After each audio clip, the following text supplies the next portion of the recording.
شعبيا كاب جزاتات إثيوبيا بهزت كوت منجس فيدرالوي ديمقراطية ريبوبليك إثيوبيا صويعم منجس إيرترا عمس حيدات إثيوبيا زقبر دقفون دو كبلو يتصاوي تقريب زلام منجس إثيوبيا أمونغو إثيوبيا إيرتران زلو وترب زملكات نمينستر قدات وصاي إيرترا هزت صاوي تقريب لام مجلسي مينستر قدات وصاي إثيوبيا سراوت إيرترا كاب مريت إثيوبيا نكوتن مسعطوات جوجلتات زقبر متحبار كوقارص نيوز صاوي تقريب زلام منجس فيدرالوي ديمقراطية ريبوبليك إثيوبيا ملعلونة هاجر مخبارن عبد زوبا السلام نمسفان زعلمه وقعوا دبداب متحبار نام منجس إيرترا ليخلام اتمجلس إدما سراوت إيرترا عبد سميناو مبرع دوبات إثيوبيا زقبرو زلوم وتهدرا منكس قاسن محازب وتاتن تطو كبل بهوز كامرت إثيوبيا نكوز رمام صاوعي تقريبا لام منجس إيرترا مستم عبد سميناو معراب دوبات زنكس أوسم جوجلتات عطوقات زقبرو زلو وتهدرا متحبارن كتاوي دقفنون كوك عرض يصوي زلام إثيوبيا نتنلع لفرق في الزمن زقت على عدة جيجة مس إيرترا بذات مفتاح دلوت كم زخنتهم منيستر قدات وزا إثيوبيا فليت زلام منجس إيرترا نتناي موزع سراويت المخبار لعلاونة طلبن بأوانتا أنت تقبلوا منجس إثيوبيا عب كل حبراو قدات مس منجس إيرترا مزراب دلو كم زخنيو عبت مجلسيو عملك زلام زيما عب قدات بحرن فلاي عب ودب عسب ناي مدق عم مثلا زاد تقل كل مداوس من معنات موزع زخل ناي سلام عدل كم زخني قليصم اتي مجلسي كاب قونسن اغرغرن وصينام نهزبتات كلتياتن هاجرات زطقم سلامن برصغنان كنمص يغبا كبلم ناي سلام ايدو نمنغستي إساس أفورقي زرغي زلام ازي وقعو صاوعيت منغستي إثيوبيا نيرترا دمام اتوطري بصيحو زلو كنتات زرق خوينلام قدماي مستر ابي احمد ابتي زحلف سمون اب بارلما اب زهب مبرهم سراوت إيرترا اب لعل حزب تግራይ ዝፈጸመም ግፍዕታት ንፈለማዋን ተዛሪብዮም ኤርትራ ነትክሲ ቀድማይ ሚኒስትር አብይ ድማም ናይ ፈጠራ ዘረባ ዝበለቶ ኮይናም ነቲ ዝዳለወሉ ዘሎ ኩናት ምስምስ ይጥቀመሉ ከም ዘላ ያኸሲሳ እዚ ከም ዚሉም ከለውን ዝሓለፉ መዓልታት መሳርሒ ፕሮፓጋንዳ ሚኒስትሪ ዜና ኤርትራ ዝኾነ ማሕበራዊ መራኸቢታት ሰራዊት ኤርትራ ንስትራቴጂካዊ ረብሓ ክምባሃል ለቂቕወን ዝነበረ ግዛኣታት ኢትዮጵያ ትግራይ ጎቦታት ዓሲምባም መሊሱ ከም ዝሓዘንየን እናጸብጸባ ቀንያን ብምኽንያት ጽምዶ ድማ ሰራዊት ኤርትራ ናብ ትግራይ ከም ድሌቱ ኣትዩ ንጥፈታት ዝገብረሉም ብምኽንያት ጽምዶ ድማ ሰራዊት ኤርትራ ናብ ትግራይ ከም ድሌቱ ኣትዩ ንጥፈታት ዝገብረሉን ድሕነት ኤርትራ ድማ ተጋሪኹኑ ኤርትራውያን ተቃውምቲ ወይ ድማ ደሌት ፍትሕዮም ዝበሃሉ ጨውዮም ይወስዱ ከም ዘሎም እንትኽሰስ እናሰማዕና ቀኒና እዞም ንጥፈታት ኤርትራ ኣብ ውሽጢ ግዛኣት ኢትዮጵያ ድማ ነቲ ወጥሪ ዝያዳ ከጋዶ ይኽእል ኢሎም ሰባት ስጋቶም እንትገልጹ ተዓዚብና ኢና በግልጽ ድማ መንግስቲ ኤርትራ ሙስቶም መንግስቲ ኢትዮጵያ ተጻባኣት ዝበሃሉ ሓይልታት ህወሓት ፋኖ እጉግማ ዓፋር ወዘተም ብሽም ጽምዶ ይሕግዞም ከም ዘሎን ወተሃደራዊ ንጥፈታት ከም ዝገብሩም ኣብ ማሕበራዊ መራኸቢታት እንትገልጹ ይረኣዮም መንግስቲ ኢትዮጵያ ነቲ ዘበገሰ ሕቶ ኣፍ ደገ ባሕሪ ከም መራጎዲ ኣጀንዳ ይጥቀመሎም ከም ዘለውን በትኻሊ ገጽ ይግለጽ እዮም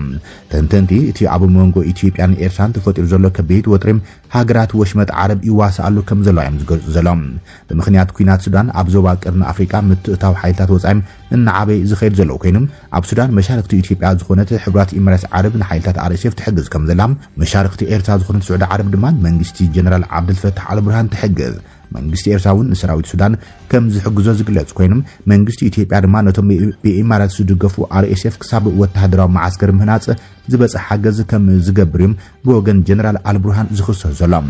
ኢሚሬትስን ስዑድያን እቲ ኣብ ሱዳን ዝካየድ ዘሎ ኩናት ዝድግፎም ሓይልታት ክስዕሩም ኣብ ዝንቀሳቐሳሉ ዘላ እዋን እቲ ኣብ መንጎ ኢትዮጵያን ኤርትራን ተፈጢሩ ዘሎ ወጥሪ ድማ ካብ ወጻኢ ከም ዘይኾነዮም ተንተንቲ ዝገልጹ ዘሎም ኣብ ዝሓለፉ ኣዋርሕ ሰራዊት ሱዳን ኣብ ልዕሊ RSF ልዕልነቱ እናረጋገጸ ዝኸይድ ዘሎ ኮይኖም ነዚ ንምቕልባስ ኢሚሬትስ ንRSF ትገብሮም ሓገዛት ብምጥንኻር ሰራዊት ሱዳን ካብ ኤርትራ ይኹን ኣብ ሱዳን ዝንቀሳቐስ ኣርሚ 70 ዝበሃል TDF ዝረኽቡ ሓገዝ ንክስእንን መንግስቲ ኢትዮጵያ ድማ ኣብ ውሽጢ ሰሜናዊ ክፋሉ ማለት እውን ምስዋሓት ወይ ድማ ሻዕብያ ኩናት ክኸፍቱ ክደፍእ ትኽእል ዝብሉ ወገናት ኣለውም ፍሉጥ ፖለቲከኛ ኦሮሞ ጀዋር መሐመድ ነዚ ጉዳይ ብኸምዚ ይገልጹ ነገር ነው አብያው አሁን ባለፈው ዛሬ ወር አካባቢ ጻፍኩት ነበር የአፍሪካ ቀንድ ሀገራት በተለይ ኢትዮጵያ ሉዓላዊነቷን አሳልፋ ሸጣለች ለኢሚሬትስ አብይ አሁን ባለው አቅምና ባለው ቁመና ከትግራይ ኃይሎችም ከኤርትራም ጋር የመዋጋት ቁመና የለውም ፍላጎቱም የለውም ነገር ግን ኢሚሬት ጦርነቱን ትፈልገዋለች ለምን በለኝ በሳውዲ ድጋፍና በሌሎች በቱርኮች ድጋፍ በግብጾች ድጋፍ የሱዳን ጦር ኃይል በሳውዝ ኮርዶፋን ላይ እየገፋ እየመጣ ነው ያንን ዲፍሌክት ለማድረግ ያንን ለማስቀየስ የሸማቂ ኃይሉ ወይ ደግሞ የአማጺ ኃይሉ የRSF የሐመቲ ጦር ደግሞ ጫና መፍጠር መቻል አለበት በኢትዮጵያ ድንበር በብሉ ናይል አካባቢ በኢትዮጵያ ውስጥ የሰጠው ወታደሮች ጥቃት ከፍተዋል። ያ ብቻ በቂ አይደለም የአርኤስኤፍን በጦር ለማትረፍ ወይም ደግሞ የበላይነት እንዲይዝ ለማስቻል ሱዳን ውስጥ እየተንቀሳቀሱ ያሉ ከዚህ በፊት አይ ቲንክ አርሚ 70 ነው የሚባሉ መሰለኝ የህወሓት ተዋጊዎች አሉ። ኢትዮጵያ ውስጥ ጦርነት በማስከፈት አንድ የህወሓት ጦር ወደ ኢትዮጵያ ፎከስ እንዲያደርግ እንዲሁም ደግሞ የኤርትራ ኃይልም የሱዳን ኃይል እየደገፈ ነው ብሎ ስለሚጠረጥሩ የኤርትራም ኃይል በራሱ ጦርነት ተጠምዶ ከሱዳን እጁን እንዲያወጣ ይፈልጋል ኤምሬትስ አብይ እንደምንም አድርጎ ሰሜን ኢትዮጵያ ላይ ጦርነት እንዲጀምር እየገፋቸው ነው። ይሄ ባለፉት ወራት እየገፉ ነበር ሪዚስት እያደረገ ኳሷን እያንደባለ ነበር። አሁን ግን አርኤስኤፍ ከፍተኛ ጫና ውስጥ እየገባ ስለሆነ በተለይ ደግሞ ሳውዲ ኃይሏን ጨምራ ከመጣች ወዲህ የሱዳን አማጺ ከፍተኛ ጫና ስር ስለገባ ያንን ጫና ለማቃለል የግድ ኢትዮጵያ ውስጥ ጦርነት መጀመር አለባቸው። ምን አሁን ቅድም መጨረሻ ላይ ስላነሳው እንጣለን። ለምንድን ነው ሰሜን ሸዋ የአማራ ክልል ሰሜን ሸዋ ኦሮሚያ ሰሜን ሸዋ ወሎ ላይ ሰሞኑን ኢንተርኔት አጥቶ ከፍተኛ የአየር ድብደባ እየተካሄደ ያለው? ሰላሌ ላይ፣ ምዕራብ ሸዋ ላይ፣ ደቡብ ምዕራብ ሸዋ ላይ በኦሮሚያ ውስጥ ይሄ እየተደረገ ያለው ማለት ነው የላኛውን ጦርነት ከትግራይ ኃይሎችና ከኤርትራ ጋር ጦርነት ከገባው አዲስ አበባ ቅርብ ያሉት አማጽያኖች ጫና እንዳይፈጥሩበት አስቀድሞ የማዳከምና የማቃለል ስራ ነው እያደረገ ያለው። ብዙ አሁን በስፋት በዲፕሎማቶች ወገን እየተወራ ያለው ከአፍሪካ ዩኒየን ስብሰባ አይ ቲንክ ከሳምንት በኋላ ያ ከተጠናቀቀ በኋላ ወደ ጦርነት እንገባለን የሚል ነገር ነው እየተናገሩ ያሉት የአብይ መልእክተኞች ማለት ነውና አሁን የምታየው አብይ ሳይወደው በአዛዦቹና በአሽከርካሪዎቹ የኤምሬት ሰዎች ተገፍቶ ወደ ጦርነት እየገባ መሆኑን ምናየው። ፍሉጥ አክቲቪስት ብርሃነ ገብረ ገርግስ ከቢድ አካላዊ መጥቃዕቲ ከም ዝበጽሖ ዘመልክት ዜና ወጽዮም ኣብዚ ሰዓት ሕጋዊ ብዘይኮነ ኣግባብ ሓይልታት ጸጥታ ምዕራብ ግንባር ተዓፊኑ ኣበይ ከም ዝተኣሰረ ኣብ ዘይፍለጥ ናይ ውልቀ ሰብ ገዛ ተኣሲሩ ከም ዝርከብን ቤት ፍርዲ ቀሪቡ ከም ዘይፈልጥን አክቲቪስት ብርሃነ ገብረ ገርግስ ኣብ ውሽጢ እቲ ዝርከበሉ ቤት ማእሰርቲ ብሽም ምርመራ ከቢድ ዝበሃል ኣካላዊ መጥቃዕቲ ከም ዝበጽሖም ነቲ ጉዳይ ብቐረባ ዝፈልጡ ምንጭታት ገሊጾም ለይ ክትብል ኣውራምባ ታይምስ ዝተባሃለት ፍልፍል ዜና ገሊጻ ጽምዶ ብዝብል ሽም ዝፍለጥ ኣብ መንጎ ዶባት ትግራይን ኤርትራን ናይ ዝርከቡ ህዝብታት ርክብ ንምስላጥ ንሰጣይሸ ማሕበረ ፖለቲካዊ ርክብ ከም ዝመስረተም ዝግለጸሉ አክቲቪስት ብርሃነ ገብረ ገርግስ ብትእዛዝ ኣዛዚ ምዕራብ ግንባር ዝኾነ ብርጋዴር ጀነራል ምግበይ ሃይለም ብጥሪ 9 2018 ዓመተ ምህረት ተዓፊኖም ድሕሪ ሙሳዱ ክሳብ ሎሚ ኣብ ወተሃደራዊ ይኹን ሲቪል ቤት ፍርዲ ክቐርብ ከም ዘይተድለየ ዝተገለጸ እንትኸውን ኣብቲ ግዝያውነት ተኣሲሉ ዝርከብ ቦታን ዘሎም ናይ ሓለዋ ጋንታ ቀረባ ዝኾኑ ምንጭታት አክቲቪስት ብርሃነ ኣዝዩ ከቢድ ዝኾነ ኣካላዊ መጥቃዕቲ ቶርቸር ከም ዝበጽሐን ዝስዕቡ በኣባላት ክፍሊ ሕክምና ምዕራብ ግንባር ናይቲ ግንባር ዋና መዋፈሪ ኣብ ዝኾነ ዓዲ ኮኸብ ሕክምንኡ ይከታተል ከም ዘሎ ገሊጾም ሌለው ኢላ እቲ ኣብ ልዕሊ አክቲቪስት ብርሃነ ዝበጽሐ ከቢድ ኣካላዊ መጥቃዕቲ ቅድሚ 10 መዓልቲ ከም ዝተፈጸመም ዝገለጹ እቶም ምንጭታት እዚ ድማ ብጀነራል ምግበይ ሃይለ ቀጥተኛ ትእዛዝን ክትትልን ከም ዝተፈጸመ ገሊጾም ሌለው ኢላ እዚ ዝኾነሉ ምኽንያት ድማ ኣብ ማሕበራዊ ሚድያ ብዝተቃልሐ ሓደ መረዳእታም ነቲ ጀነራል ብምንቃፉ ከም ዝኾነ እቶም ምንጭታት ገሊጾም ሌለው ኢላ ታፈልፈል ኣብቲ ማሕበራዊ ሚድያ ዝተቃልሐ መረዳእታም እቲ አክቲቪስት ንጀነራል ምግበይ ጨካን ከም ዝኾነ እናብራህረህ ኣሚሩ እንትነቕፎ ዝስማዕ እንትኸውን እቲ ናይ ድምፂ ቅዳሕ ሕዝቡን ኣብ ማሕበራዊ ሚድያ ተዘርጊሑ ዝርከብ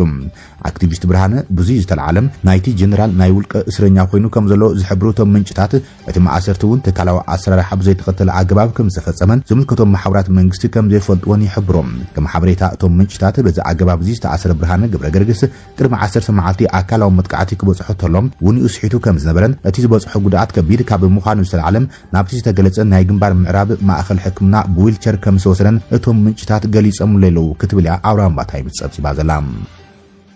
ኢትዮጵያን ኤርትራን ኣብ ልዕሊ ትግራይ ዘካየደኦ ኩናት ዓለም ዘየቕለበሉ ከቢድ ህልቂት ከም ዘወረደ ሓዱሽ ጸብጻብ ወጽዮም ፓን ኣፍሪካ ኣጀንዳ ዝተባሃለ ኢንስቲትዩት ዘውጽኦ ሓዱሽ ጸብጻብ ካብ 2013 ዓመተ ምህረት ጀሚሮም ኣብ ልዕሊ ትግራይ ዝተፈጸመ ኩናትን መጉዳእታቱን ዓይኒ እዝኒ ዓለም ዘየቕለበሉ ከም ዝነበረ ኣዘኻኺሮም። እቲ ኢንስቲትዩት ንመበል 39 ጉባኤ ሕብረት ኣፍሪካ ጠሚቱም ኣብ ዘውጽኦ ጸብጻብ ኣብ ኣፍሪካ ዝፍጸሙ ግፍዕታት ሳዕቤናቶምን እኹል ሽፋን ዓለም ለኸ ሚድያታት ከም ዘይረኽቡ ብሪሆም ዓለም ለኸ ሚድያታት ንግዳት ኩናት ዝህቦ ኣቃልቦም ሌላን ጉሌላን ከም ዘለዎ ዝጠቐሰት ኢንስቲትዩት ዛጊድ ዛንታታት ግዳት ኩናት ትግራይ ዝረኸቦ ትሑት መጠን ሽፋን ሚድያ ከም ኣብነት ልዒሎም ኢትዮጵያን ኤርትራን ኣብ ልዕሊ ትግራይ ኩናትን ተካይዳ ዘጋጥመ መጠን ሞት ኣብ ጋዛ ማለቱን ፍልስጤም ካብ ዝተረኣየ መጠን ሞት 10 ኢድ ዝበዝሕ ምዃኑ ብምዝኻር ብሚድያታት ዓለም ዝረኸቦ ኣቃልቦ ግናም ካብ ናይ ጋዛ ብ61 ሚእታዊት ዝነኣሰ ምንባሩ ኣነጻጺሮም ሚድያታት ዓለም ኣብ ሓደ መዓልቲ ብውሽጢ ንግዳት ኩናት ጋዛ ዝምልከቶም 58.5 ዛንታታት ከም ዘቃልሓ ዝጠቀሰት ጸብጻብ ንግዳያት ኩናት ትግራይ ዝጥምቱ ዛንታታት ግና 0.96 ሚእታዊት ማለት እውን ትሕቲ 1 ሚእታዊ ጥራሕ የቕርባ ከም ዝነበራ ይዘኻኺሮም እተን ሚድያታት ኣብ ሓደ መዓልቲ 19.4 ንግዳያት ኩናት ዩክሬን ዝደስሱ ዛንታታት ንተኸታተልተን ከም ዘቕርባውን ኣመልኪቶም ኩናት ኣብ ሃገራት ቻድ ሱዳን ዲሞክራቲክ ሪፐብሊክ ኮንጎን እንትካየድ ዝነበረ ሽፋን ሚድያት ዓለሙን ኣዝዩ ትሑትን ክቱር ሚዛናውነትን ዝተረኣየሉ ምንባሩን ኣፍሊጦም ኣብ ኣፍሪካ ካብ 2004 ክሳብ 2024 ኣብ ቋጽር ኣውሮፓያን ኣብ ዘሎም 20 ዓመታት መጠን ምስ ኩናት ዝተኣስር ሞት ብ841 ሚእታዊት ሙሳኹ ዘዘኻኽረት ጸብጻብ ካብ 2004 ክሳብ 2008 ኣብ ቋጽር ኣውሮፓያን 44000 ሰባት ምስ ኩናት ዝተኣስር ሞት እንተጋጥሞም ካብ 2019 ክሳብ 2024 ድማ ኣብ ዘለው 4 ዓመታት ግና ህይወት 417000 ሰብ ብስንኩ ኩናት ጠፊኡ እዩ ይብል ጸብጻብ ድሕሪ ኣብ 1994 ቋጽር ኣውሮፓያን ዘጋጠመ ጆኖሳይድ ሩዋንዳ ፍጹም ኣይድገምን ይበሃል ዝነበረ መብጽዓ ባዶ ጭርሑ ኮይኑ ምትራፉም ዘረጋገጸ እቲ ኢንስቲትዩት ኣብ ምትራፍ ኩናትን ምቕናስ ሳዕቢናቶምን ሕብረት ኣፍሪካ ንዘርኣዩ ድኹም ምንቅስቓስ ግቡእ ዘይፈጸመ ትካል ክብል ነቒፍዎም እቲ ኢንስቲትዩት ኣብ ጸብጻቡ ኣብታ መቐመጢ ዋና ቤት ጽሕፈት ዝኾነት ኢትዮጵያ ውሽጢ ዝነብር ህዝቢ ትግራይ እንትጭፍጭፍኳ ጽንቃቕ ኣቓልቦ ዘይሃበን ትርጉም ዘለዎ ስራሕ ዘይሰርሐን ክብል ንሕብረት ኣፍሪካ እውን እቲ ትካል ከሲስዎሎም ለካቲት 7 ክሳብ 8 ዝካየድ መበል 39 ጉባኤ ሕብረት ኣፍሪካ ጠሚቱ ዝወፀ ጸብጻብ ፓን ኣፍሪካ ኣጀንዳ ኢንስቲትዩት ሕብረት ኣፍሪካ ቁልጥፉን ትካላውን ማሕበራውን ምስትኻል ክገብር ተሓሳሲቦም መጠን ምስ ኩናት ዝተኣስሩ ሞት ብ841 ሚእታዊት ኣብ ዝወሰኸሉ እዋን ዝካየድ ዘሎ ተኣኼባ ብሸለልተኝነት ክሳለጥ ከም ዘይብሉውን እቲ ኢንስቲትዩት ኣጠንቂቖሎም ሕብረት ኣፍሪካ መደበኛ ጉባኤኡ እንተካይድ ዕላማታቱ ደጊሙ ንክክልስ ቅድሚ ምሕደራ ሃገራት ኣፍሪካን ክፍተሽ ፖለቲካውን ልምዓታውን ተሳትፎ መናእሰይም ዘደንፍዑ ጻዕርታት ንኽገብርን ስግር ርእዮተ ዓለም ዝኾኑ ተተግበርቲ ስጉምታት ንከተኣታቱን እቲ ኢንስቲትዩት ጸዊዑሎም ናይ ቀዳማይ ሚኒስትር ኢትዮጵያ ነበር መለስ ዜናዊ ሽም ዝነበሮ ቤት ትምህርቲ ንምቕያር ኣብ ዝተገብረ ምንቅስቓስ ከቢድ ህዝባዊ ተቃውሞ ጋጢምዎም ለውጢ ስያመ ካልኣይ ብርኪ ቤት ትምህርቲ መለስ ዜናዊ ንህዝቢ ከባቢ ወላይታ ከም ዘቆጣዕ ተሰሚዑሎም ኣብ ክልል ደቡብ ኢትዮጵያ ዞባ ወላይታ ከተማ ቦዲቲ ብሽም ነበር ቀዳማይ ሚኒስትር ኢትዮጵያ መለስ ዜናዊ ዝነበረ ቤት ትምህርቲ ሕዚ ቤት ምኽርታ ከተማ ንስያመ እቲ ጸንሐ ሽም ተላዒሎም ብተወላዲ እቲ ከባቢ ብርጋዴር ጀነራል ጋጋ ኦልጁክ ስየም ገይሩ እዮም ነሲዕብ ድማ ሽም በዓል ውዕለት ሃገር ነበር መራሒና ንምንታይ ካብ ፍቃድ ህዝቢ ወጻኢ ሽሙ ተልዕልዎ ብምባል ነበርቲ ተኸባብን ካልኦት ኢትዮጵያውያን ከም ዝተቆጥዑም ወላይታ ሚድያ ኮርፖሬሽን ዝተባህለት ማሕበራዊት መራኸቢት ጸብጺባ ዘላ እቶም ተወላዲ ተኸባቢ ዝኾነ ጀነራል ብሽሞም እትካል ክህሉ ግቡእ እኳ እንትኾነም ናይ ማንድሌት እንተልዩም ካልእ ትካል ምናጽ እምበር ብሽም ሰብ ውዕለታ ዝተሃነጹ ትካላት ሰሪዝካ ምልዋጥ ኣገባብ ኣይኮነን ክብሉውን ቅሪቶኦም ገሊፆም ኣለዉ ይብል እቲ ማሕበራዊ መራኸቢ